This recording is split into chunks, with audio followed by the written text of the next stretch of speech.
This is Greg Tingle reporting for Media Man Australia and Media Man International. We're here with Yaras at PJ Gallagher's Entertainment Quarter, just in the shadow of Fox Studios, Moore Park, Sydney, Australia. Yaras, welcome.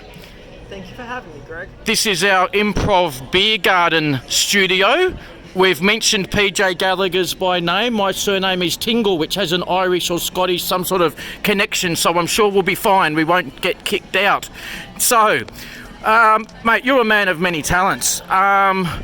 The wrestling and music connection initially put you on our radar. We met at the wrestling at the Max Watts round the corner when main event Ken Shamrock versus Dan the Beast Severin.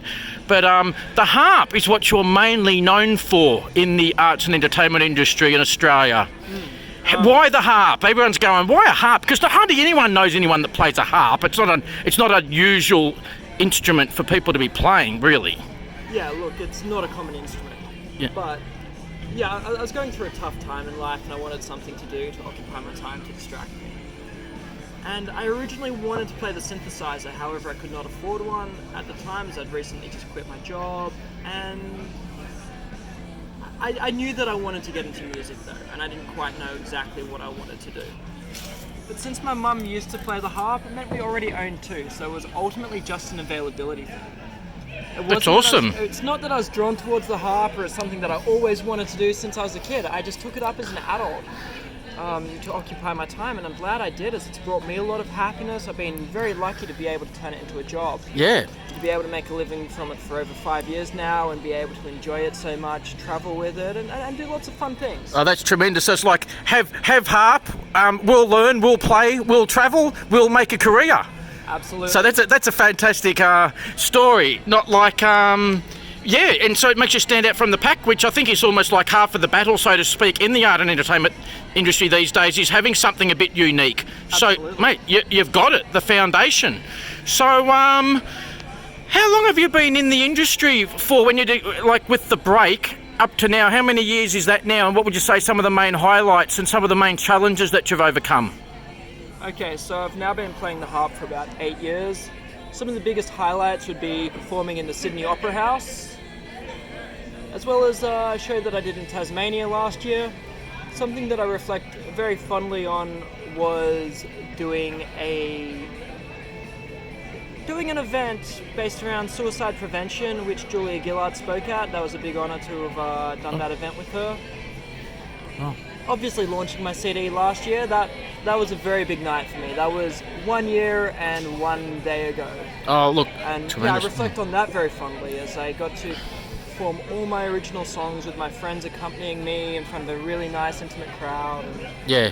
that was very enjoyable. Oh, look, great stuff. So as they say, if you find a career or a job or something that you enjoy, you'll never work a day in your life. It's just like you're just enjoying it and you get paid and make a living out of what you love doing. Well, there's always aspects of any job that you dislike, no matter how much you love it. Yeah. I wish harps were tuned myself. Oh, yes. Having to tune 30-something strings every time I perform gets a bit tedious. Having to lug around lots of music gear isn't very fun, but it's part of what goes with it. Like, every job has aspects you enjoy and every job has aspects you don't. So. Exactly. For us, it's the editing's the killer. We like meeting people, having a good time with the work, all that, but sometimes, yeah, the editing, so sometimes we bring in editors, but today we've got raw, gritty footage, and people like it real sometimes these days too, which is great. So we met at the wrestling just round the corner. What was your connection there? I heard something about you may have done a bit of wrestling and you know one or two people in the industry. What's the story there? Back in the day, I used to do a bit of pro wrestling. I was a big fan of it when I was a kid and a teenager, and I decided to get into it in my teenage years, and I had quite a bit of fun in some ways and then not so much fun in other ways. I lost interest though in it as an adult.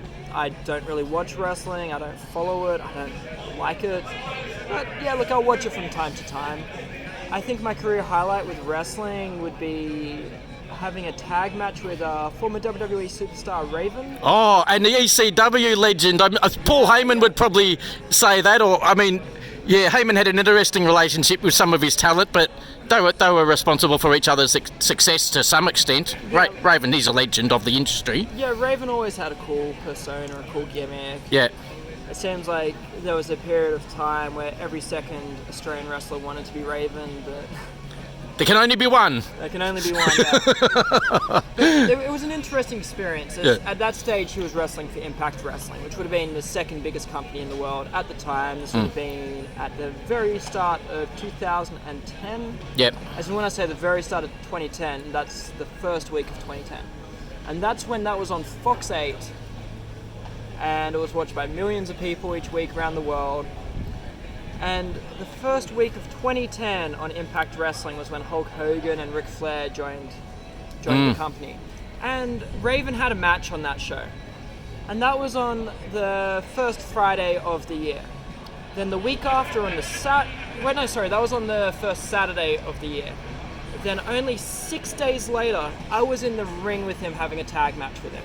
And I thought that was pretty cool. Yeah. Having watched him on TV, on the same TV show as Hulk Hogan, and then the week later, I'm in the ring with him. And that was interesting. Even though it wasn't a great match, it was for a bad wrestling company in front of something like 20 people, which is ridiculously, pathetically promoted. Like, if you have an international come out and you don't draw over 100, you've done something wrong. No names, but strange things can happen in the entertainment industry, including pro wrestling. Now, with a more your connection with a fantastic fellow in the wrestling and larger entertainment industry, combining together music, Chris Jericho, very well loved industry figure, one of the greatest pro wrestlers of all time. We call him the greatest all-rounder, with now one of the hottest bands in the world, Fozzy, frontman Chris Jericho. You bumped into him in an unusual fashion years ago, and he was a real nice bloke by the sound of it. Yeah, look, I wouldn't say I've got all that much of a connection with him. I only met him once. And that was when we were out partying.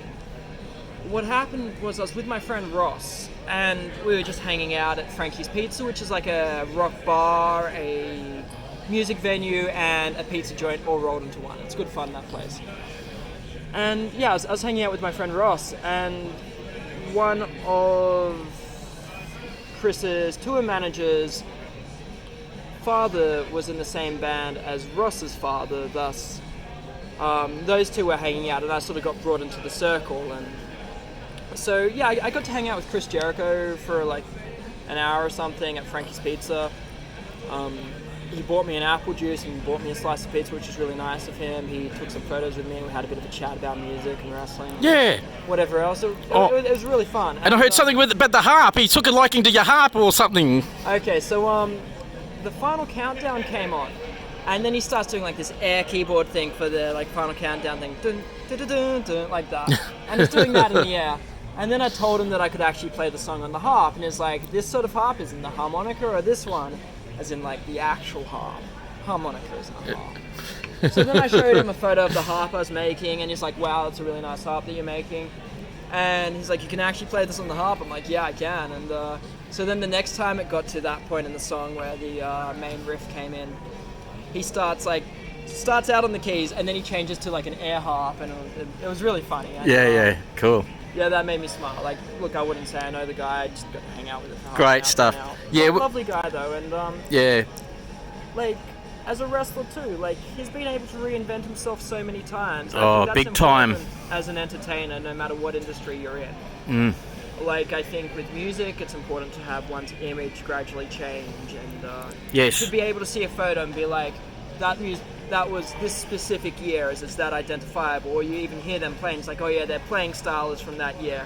So many musicians, they don't grow, they don't evolve, and that's why they fade away. Yeah, so people can make their own luck. We could be talking about, well, there's hundreds and hundreds of wrestlers over the years, but we're referencing him along with the great Ken Shamrock and Dan Severn from around the corner at Max Wax when you saw them. But we're mentioning Chris. I only saw them due to I like MMA. Yeah, I like MMA way more than wrestling. Disclaimer, but yeah, we respect them all. But Chris Jericho brings people, the way he's transcended the different industries. He's been in the Shark Endo. We were looking that up earlier on Rolling Stone magazine. Chris has actually been in Rolling Stone a few times over the years too. So he sort of wrote the blueprint of how to become successful from wrestling into different industries, film, music, and beyond. So we had to mention him.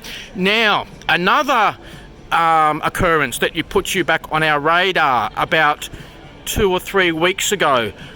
You're a bit of a good Samaritan, mate. I know you're a very humble fellow, but you actually... you're a bit of a shining knight. There was a lady that was going through a bit of a tough time, and I think you light up her day, if not week or month. I mean, tell us a bit about how that happened. I still busk. Like, I don't need to. I make enough from playing gigs to live off. But when I busk, I do it as a bit of paid practice and get out of the house, have a bit of fun, bring some music to the streets. And I met this really sweet homeless girl, and she gave me this really beautiful white rose. And she said to me, "You can't have a harp without a white rose." I don't exactly know how that works, but let's run with it. And so we got talking. We had a nice little chat, and it turns out she was really, really musical. And she was telling me a bit about her life story where she had this really nice guitar, one that was worth thousands of dollars. She absolutely loved it. But she had to run away from her partner because of domestic abuse. Right. And she had to leave behind all of her belongings, and as a result of that, she was homeless. So she lost her guitar, she lost everything. She didn't even have a place to live. She was sleeping rough on the streets. And I asked her, I said, "Hey, like, if you could get a guitar now, would you want one?" And she said, "I'd love one." I said, "Would you be able to actually carry it around with you while you're on the streets?" She's like, yeah, I wish I could have a guitar, I just can't afford one. I'm like, "Look, I'll get you a guitar." And she's like, No, don't spend all that money. I'm like, "Look, I guarantee you I can get you one for free." Cool. And so I took a photo of me with that white rose and put it on Facebook, and I said the little story there about how this lovely girl gave me this white rose. Actually, she had a bunch of white roses and she wanted to give all of them to me. And I said, "No, you just give me one, you hang on to the rest of them, and then you start selling them to random guys who are trying to impress girls, and that way you can make a bit of money. Sell them for $5 a pop." And she sold all of them, made a bit of money off of them, which I'm glad she did. So I posted on Facebook, "This lovely girl just gave me this white rose. She's a very talented musician. She had a go of my harp and she was naturally able to figure it out." Wow. Like most people who are musicians can play most instruments and just sort of like fumble around and get something. And she could, and she was relatively decent, just having a crack at it. And I thought that's very unfortunate about everything that's happened to her, especially that she lost her guitar. Yeah, no, that's beautiful. Yeah. I made that post, I explained the situation, and within about 5-10 minutes, people had already started offering their guitars. I got people to take photos of them and looked at which one was the most logistically practical for her, as well as for me to pick up and deliver to her. And yeah, I'd already arranged to pick one up within hours. And keep in mind, I made that post at 1 a.m. I love it. So people were awake at night, and they were so generous and so charitable to someone who they'd never met and likely never going to meet. Yep. So the week later, I picked up that guitar. I got her phone number. I messaged her saying, "Can we meet up in the city? I have something for you." I didn't tell her that I actually got her the guitar. I think she assumed it was the guitar, but I didn't exactly let her know that I had sourced her the guitar.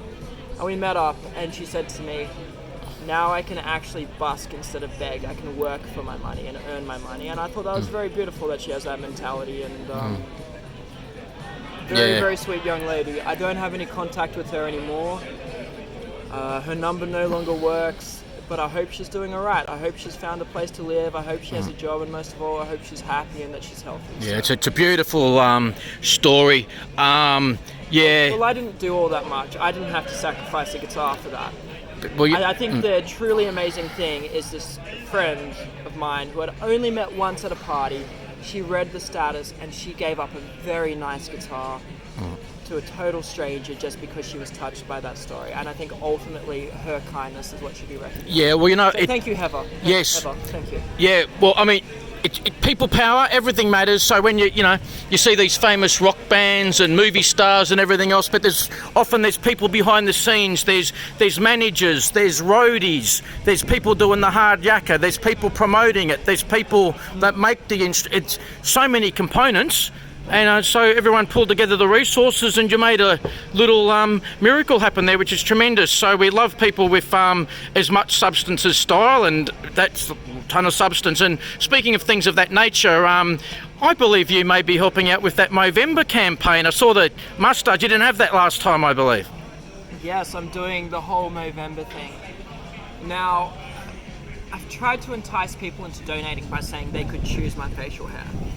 One of the first donations I got said you would look great with a Lemmy, like beard, moustache, whatever it is, the mutton chops that goes up along there. So that was the first thing I did. The handlebars off the chopper or whatever whatever. It's like the handlebars, but with like the mutton chops, right?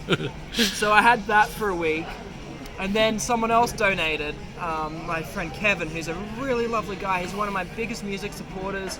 He donated a lot of money towards getting my CD launched and has supported me with busking. Is just an all-round nice human being. He's so passionate about music and helping people and supporting people. He very kindly gave a very generous donation towards my Movember. And he currently has the handlebar moustache, so I thought I better do that too because of his generous donation. Now, someone else donated and they want me to do the Salvador Dali moustache. I'm not sure if I'll be able to manage that to actually get it pointing up at the end, but that's the goal. I've only got 4 days left of November. Yeah. Oh, mate, great stuff. It's been noticed. I've noticed so many fellows with this year, but I mean, mine comes and goes depending on whether I'm down the beach or doing the red carpet. Now, on to something else. With substance, you've got there's one or two other community projects. I'm just trying to.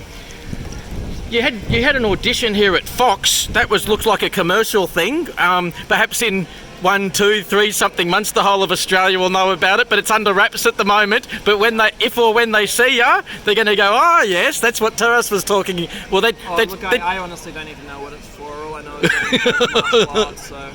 Yeah. Well, if or when we see it, we'll know what it is. So that's great. Now, we've got quite a lot of media and entertainment arty people that have been following our news for many years now, and sometimes even professional entertainers and even those breaking into the industry need a little bit of extra motivation and things to keep going.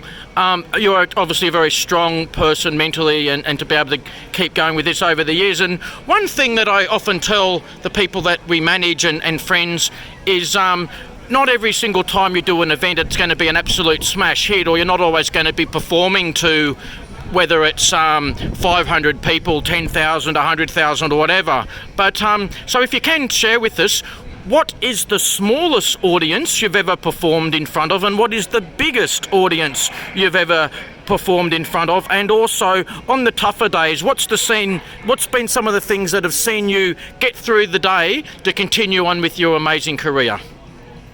The smallest audience I've performed to, like 2 people, but that was alright. Like, I had a guaranteed amount of pay. It was the venue that didn't promote it properly, and I was under no responsibility to promote it.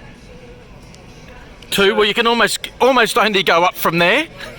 And the largest gig I've played, and like the largest crowd, probably about 2,000. Yeah, great. To a packed house. Well, you're in good company there, because there's one first name, a lovely guy. I had the pleasure to meet Dwayne about 5 years ago on one of the red carpets, and about probably 25 years ago I think he performed in front of an audience of about maybe 30 or 50 at Memphis before he was The Rock. Jerry Lawler's thing. Yeah. Well, what name did he go by? Flex Kavana.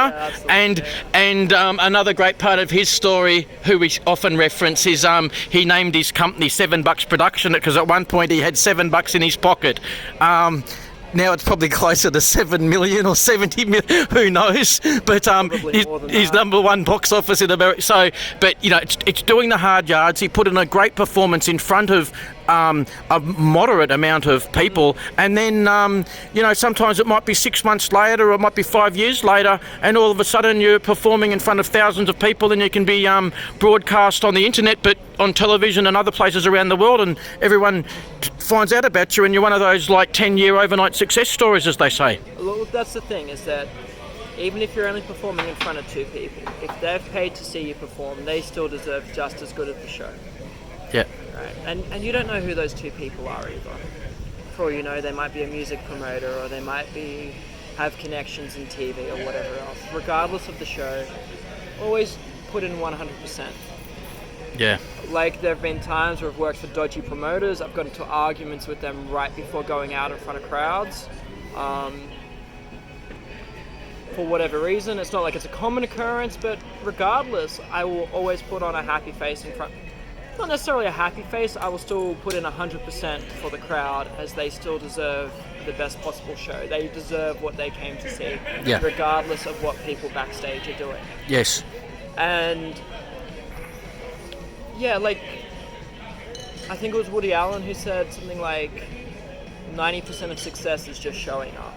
And just show up, get your name out there, work hard, and when you perform, make sure you're actually giving people something. It's like, a lot of people, they perform for themselves, but it's really a special thing when you can have this emotional connection with someone who you've never met through whatever your art or medium is. And it's something deeply fulfilling. Yeah, no, that's beautiful. Now, for those who aren't totally familiar with you yet, I'm sure they will be in the future, especially after this goes live as well. But where can people look you up? Can we find you on the internet or anywhere else to get a bit more of an idea about your history and so on? Yeah, you can find my Facebook page, facebook.com/Yaras Music Channel, Instagram @Yaras Music Channel, my Bandcamp, yarasmusicchannel.bandcamp.com. You spell Taras, Taras, like Tara, but with an S at the end.